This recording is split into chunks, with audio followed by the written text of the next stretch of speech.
চলো আজকে তোমাদের সাথে শেয়ার করব পয়লা বৈশাখের আগের দিনটা আমি ঠিক কীভাবে কাটালাম। তো প্রথমেই ঘুম থেকে উঠে আমার যা যা কাজ থাকে সেগুলো করে আমি স্নান করে নিয়েছিলাম। আর স্নান করে এখন করে নিচ্ছি একটু স্কিন কেয়ার।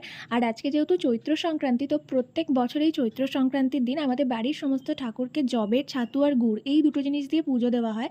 তো মা সেটাই দিয়েছিল আর আমাকে বলেছিল স্নান করে উঠে আমি যেন প্রসাদটা খেয়ে নিই। তো আমি সেটাই খেয়ে নিচ্ছি। আর তোমাদের কাকার বাড়িতে এই নিয়মটা আছে আমাকে কমেন্টে জানিও। তারপর আমি লাঞ্চ করে নিলাম আর লাঞ্চ করে একটু ঘুমিয়ে পড়েছিলাম।